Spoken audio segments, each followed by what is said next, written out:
Welcome to Prepare to Care. We're an AARP caregiving podcast aimed at bringing you free information, free resources, and free tools to support you and your family caregiving needs. I'm Eddie Oram, and I'm your host. Thank you for joining us. Did you know that the typical Asian American caregiver is approximately 49.3 years of age, and on an average are typically married or living with a partner?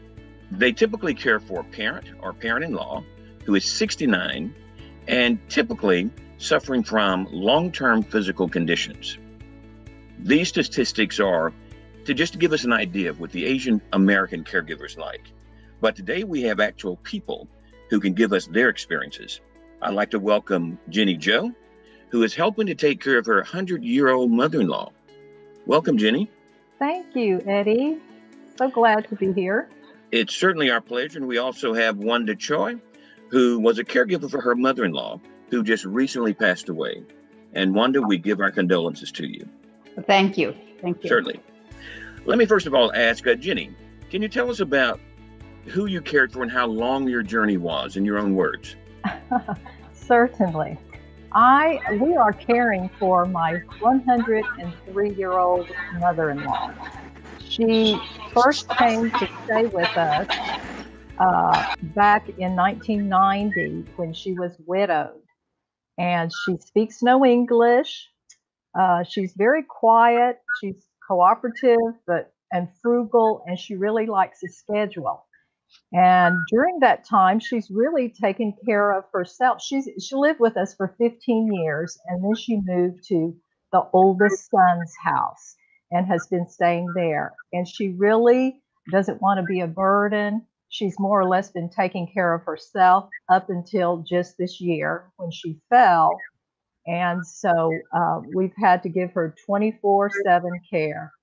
And it's been a burden, but yet at the same time, it's been a blessing as well, because her daughters have been able to come in and help, alternating every other month coming in, and then we have our turn here as well too. But it's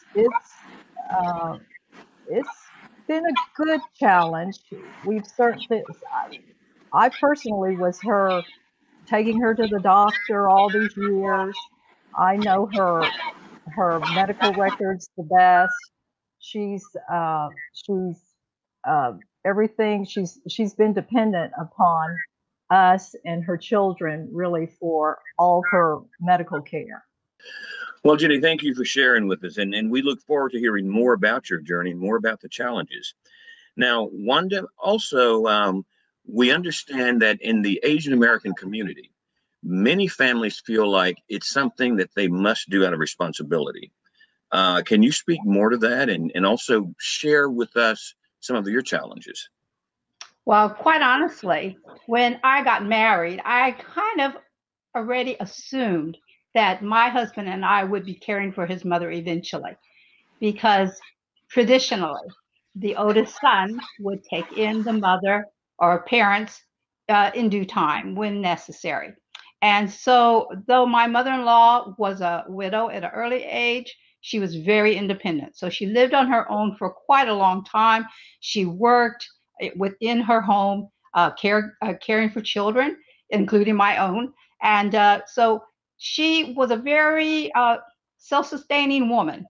And yet, for the last 9 years, almost 10 years, we combined households. At that time, we felt like at 88 years old, we felt like she needed not to be in a home all by herself. And so each of us sold our homes and we combined to a new home and we lived together. So for the first 6 years or so, she was still quite able. She took care of her own personal needs. My husband started a garden so that they could enjoy that together. And she helped with the cooking. And so we were pretty well established. She also enjoyed being sociable, so we took her to church and she enjoyed that fellowship as well. But only as the last 3 years, when she had a stroke, then things got a little more difficult. So I will have to say that though some people consider it a burden, and it's an extra responsibility in the family structure, I had already prepared myself. I had told my husband from the very beginning, if need be, we will live and care for your mother together. And so we have. So. Well, excellent. Wanda, how much do you think that cultural expectation is true today?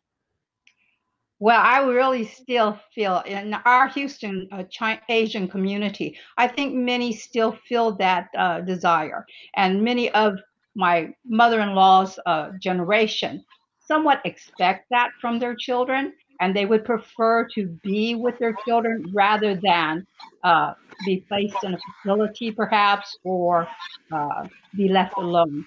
Uh, so they do lean upon, I think, their own family to be the main caregivers for them in their old age. And Jenny, would you also say that that kind of cultural expectation is still true today to some extent? Absolutely, absolutely. And even for my mother-in-law, she speaks no English.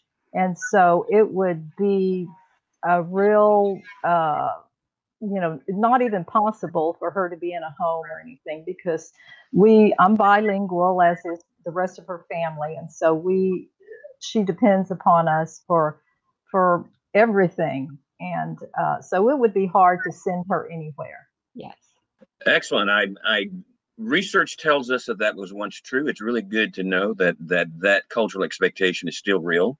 It's somewhat true in the African American family as well, not as culturally to the extent that it is in the Asian American community. But ladies, tell me something else. So what kind of challenges did you have, and how did you resolve those challenges? Jenny, let's begin with you. I think one of the challenges for my mother-in-law was she takes about 15 meds because she's a cardiac patient, and along with vitamins and stool softeners, over-the-counter things. And so when she was able to pretty much do things for herself, we had this numbering system for her meds, and because all those long names uh, and just to coordinate that. Oh, the doctor said to tweak this, take this one once a day instead of twice a day. And so we had to use a numbering system and just be creative on how we communicated that to her without her knowing how to read the bottle, or take the medicine. Excellent. And Wanda, what kind of challenges have you experienced, and how did you resolve those?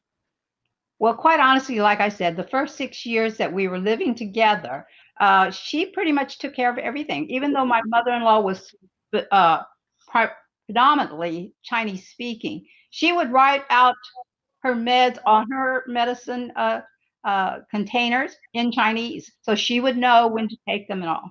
Now, in the last 3 years, my husband has handled that, and for myself, I am not bilingual. I know very little Chinese, so I do depend on my husband to interpret his mother's desires or thoughts.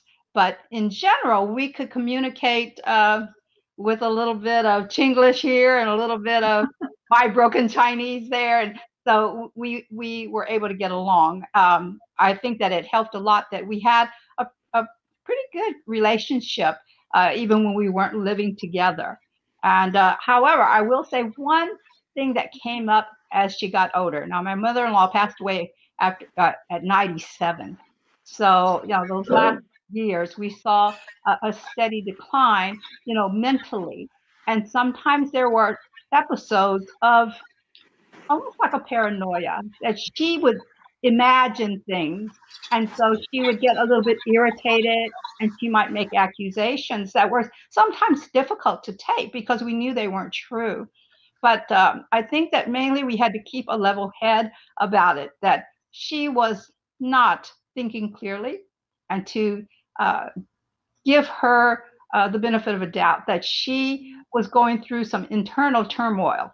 And so just to keep her calm and not fight back or act disrespectful, but to give her time to cool down, sometimes just to appease her and try to, keep things on an even keel. Those were some of the difficulties. Well, and that's excellent to know, because we find ourselves many times realizing that it's not our care receiver who we need to change or bring to reality, but it's us who needs to change and understand their reality. So we change how we react as they go through the different stages that they go through. Yeah. Now, we have many people who say that as a caregiver, they really at times feel alone and feel as though they're doing things by themselves.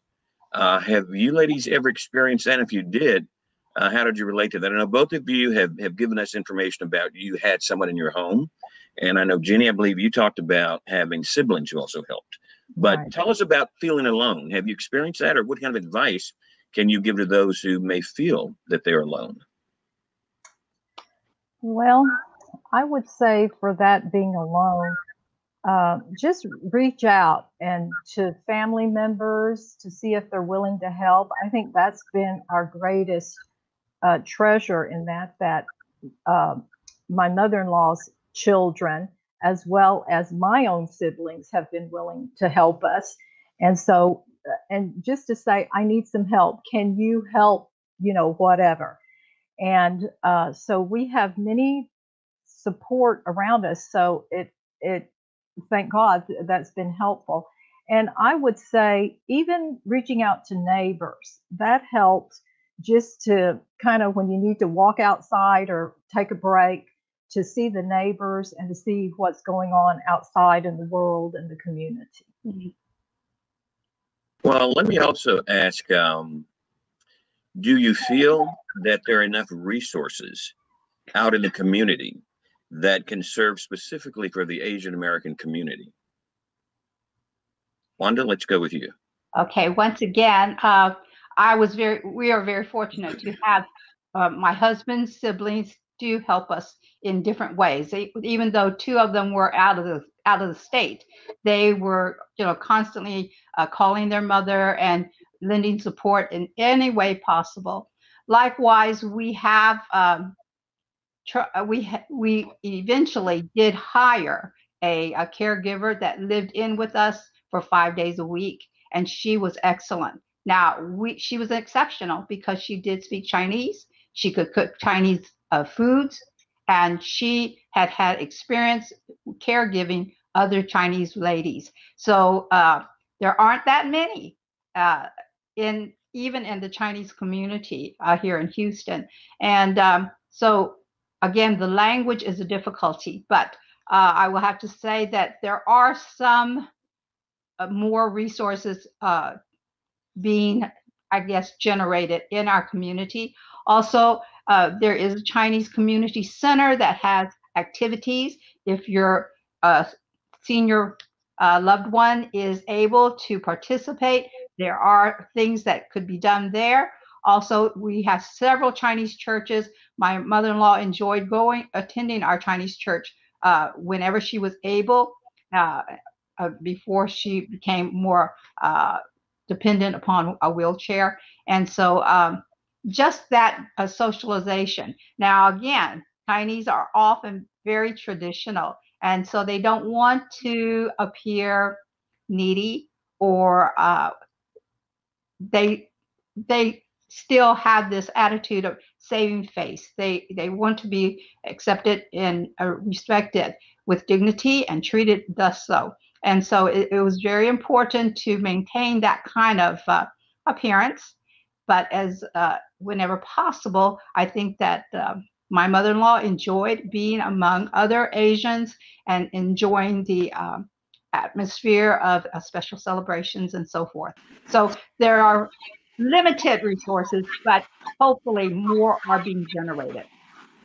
Excellent. Jenny, would you like to tell us, other than just the resources that we have out there, and Wanda chime in as well, what kind of advice would you give to the Asian American community regarding caregiving? And it's certainly hopeful to know that there is a community set of resources and set of expectations that deal specifically with the cultural needs.